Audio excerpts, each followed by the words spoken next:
دوستو، یہ کہانی ایک شہزادے کی ہے جو پہلے عیش و آرام سے زندگی بسر کرتا تھا، مگر حالات نے پلٹا کھایا اور پھر اسے در در کی ٹھوکریں کھانی پڑیں۔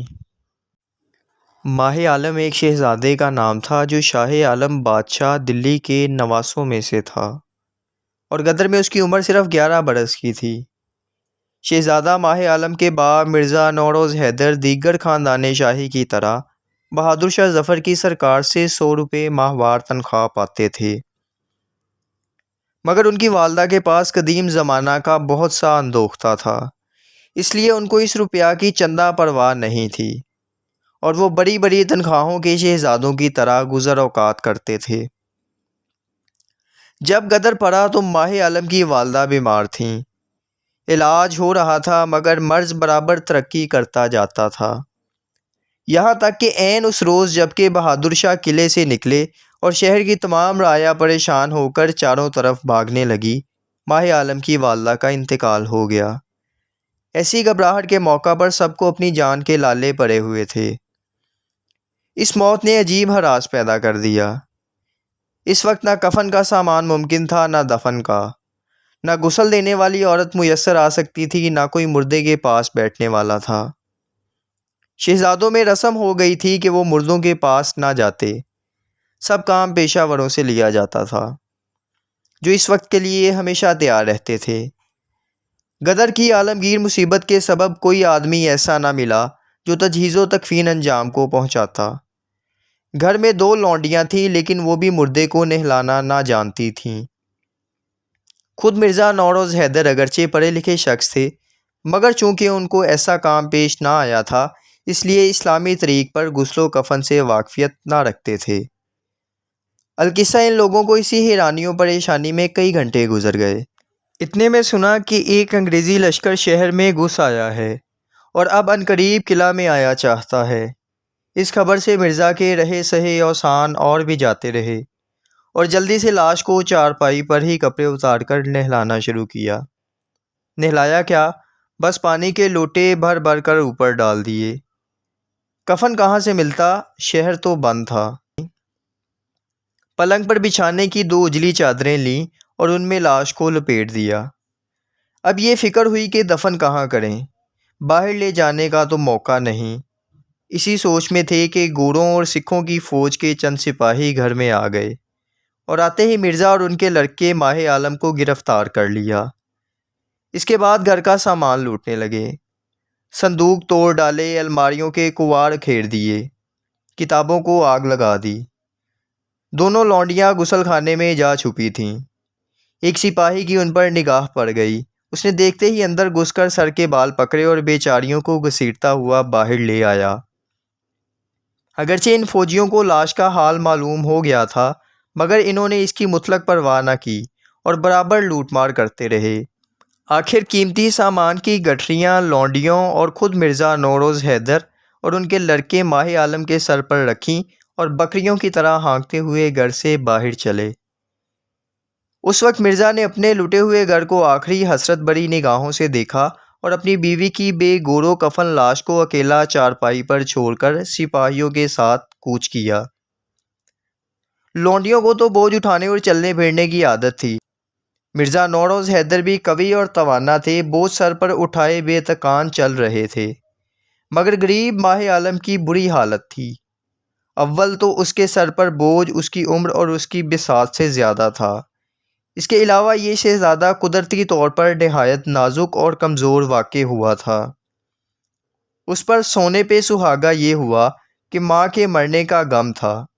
رات سے روتے روتے آنکھیں سوج گئی تھیں، خالی ہاتھ چلنے سے چکر آتے تھے، کجا یہ نوبت کے سر پر بوجھ، پیچھے چمکتی ہوئی تلواریں اور جلدی چلنے کی قہرناک تاکید بیچارے کے پاؤں لڑکھڑاتے تھے۔ دم چڑھ گیا تھا، بدن پسینہ پسینہ ہو گیا تھا۔ آخر نہایت مجبوری کی حالت میں باپ سے کہا، ابا حضرت مجھ سے تو چلا نہیں جاتا، گردن بوجھ کے مارے ٹوٹے جاتی ہے، آنکھوں کے سامنے اندھیرا آ رہا ہے، ایسا نہ ہو کہ گر پڑوں۔ باپ سے اپنے لاڈلے اکلوتے بچہ کی مصیبت بھری باتیں سنی نہ گئیں، اور اس نے مڑ کر سپاہی سے کہا، صاحب اس بچے کا اسباب بھی مجھ کو دے دو، یہ بیمار ہے، گر پڑے گا۔ گورا مرزا کی زبان بالکل نہ سمجھا اور اس طرح بات کرنے کو گستاخی اور بدنیتی سمجھ کر 2-3 مکے کمر میں مارے اور آگے دھکا دیا۔ مظلوم مرزا نے مار بھی کھائی مگر ممتا کے مارے لڑکے کا بوجھ بغل میں لے لیا۔ گورے کو یہ حرکت بھی پسند نہ آئی، اس نے جبراً مرزا سے گٹھری لے کے ماہ عالم کے سر پر رکھ دی اور ایک گھونسا اس بے کس و ناتواں کے بھی مارا۔ گھونسا کھا کر ماہ عالم آہ کہہ کر گر پڑا اور بے ہوش ہو گیا۔ مرزا نوروز اپنے لگتے جگر کی حالت دیکھ کر جوش میں آ گئے اور اسباب پھینک کر ایک مکہ گورے کے کلے پر رسید کیا اور پھر فوراً ہی دوسرا گھونسا اس کی ناک پر مارا، جس سے گورے کی ناک سے خون کا فوارہ چلنے لگا۔ سکھ سپاہی دوسری طرف چلے گئے تھے۔ اس وقت فقط 2 گورے ان قیدیوں کے ساتھ تھے اور کیمپ کو لیے جا رہے تھے۔ دوسرے گورے نے اپنے ساتھی کی یہ حالت دیکھ کر مرزا کے ایک سنگین ماری، مگر خدا کی قدرت سنگین کا وار اوچھا پڑا اور وہ مرزا کی کمر کے پاس سے کھال چھیلتی ہوئی نکل گئی۔ تیموری شہزادہ نے اس موقع کو غنیمت جانا اور لپک کر ایک مکہ اس گورے کی ناک پر بھی مارا۔ یہ مکہ بھی ایسا کاری پڑا کہ ناک پچک گئی اور خون بہنے لگا۔ گورے یہ حالت دیکھ کر پستولو کرش تو بھول گئے اور ایک بارگی دونوں کے دونوں مرزا کو چمٹ گئے اور گھونسوں سے مارنے لگے۔ لونڈیوں نے جو یہ حالت دیکھی تو اسباب پھینک رستہ کی خاک مٹھیوں میں بھر کر گوروں کی آنکھوں میں جھونک دی۔ اس ناگہانی آفت سے گورے تھوڑی دیر کے لیے بیکار ہو گئے اور ان کی کرچ مرزا کے ہاتھ آ گئی۔ مرزا نے فوراً کرچ گھسیٹ لی اور ایک ایسا بھرپور ہاتھ مارا کہ کرچ نے شانہ سے سینے تک کاٹ ڈالا۔ اس کے بعد دوسرے گورے پر حملہ کیا اور اسے بھی ذبح کر دیا۔ ان دونوں کو ہلا کر کے ماہ عالم کی طرف متوجہ ہوئے۔ وہ بالکل بے ہوش تھا۔